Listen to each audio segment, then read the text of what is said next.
A substantial amount of our lives is spent on autopilot.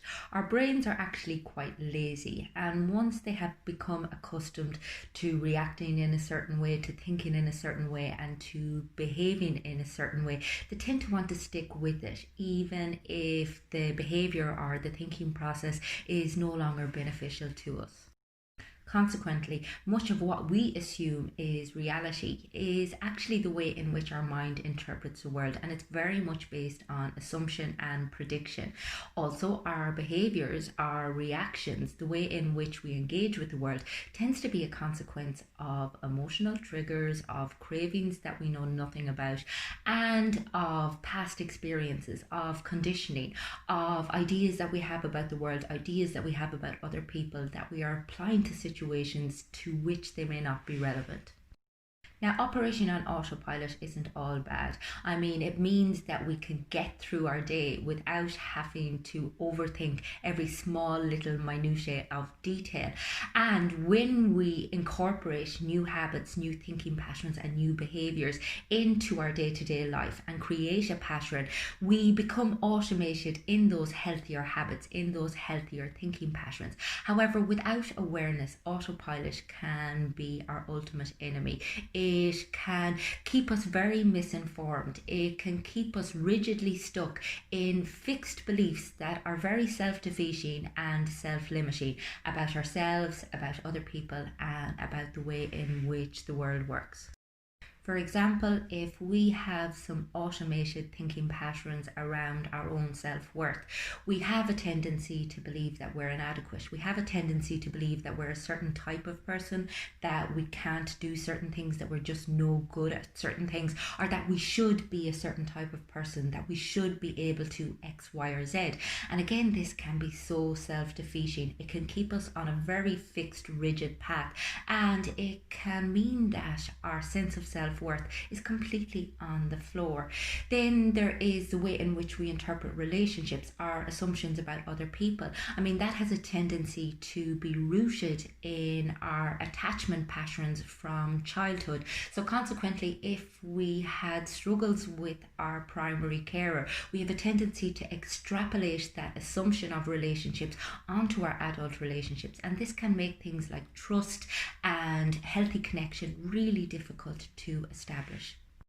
So how do you make the switch off autopilot? Well, it's about applying curiosity to your life. I mean, people tend to assume that there's going to be some magic wand effect that you can just apply. And unfortunately, that doesn't appear to be the case. It takes consistent and continuous effort and a commitment to try to engage with your assumptions, to try to really become objective about your thinking and about your emotions in a very compassionate, non-judgmental manner. A contemplative practice can be really beneficial in helping you become more attuned with your heart, mind, and body. I mean, the more aware we are of our emotional nuances and the thought processes that we have on a daily basis, the more capable we are of discerning what is beneficial and what is unhelpful. This helps us then to become capable of discerning the difference between your gut, which is full of wisdom, your inner guru, and conditioned emotional responses, or fear that is unnecessary. It also helps us differentiate between what is logic and rational and what is just rigid, fixed thinking. I mean, the more we can apply a growth mindset, which is a concept that I got from Carol Dweck, the more likely we are to see all of the opportunities that life has for us, all of the opportunities that we have within ourselves, as opposed to limiting ourselves to the very narrow perspective that a lot of us carry.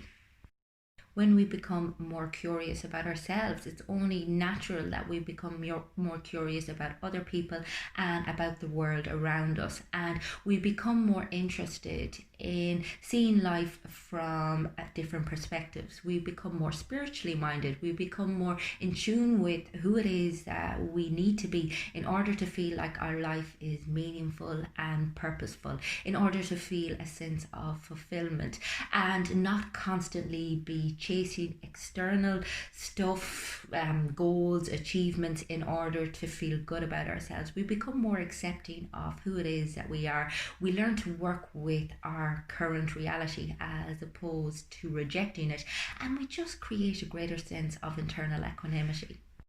If you would like to develop a greater sense of consciousness, awareness, and if you would like to become more in tune with your internal experience, then get in touch with me on the website. It's fundamentals.ie.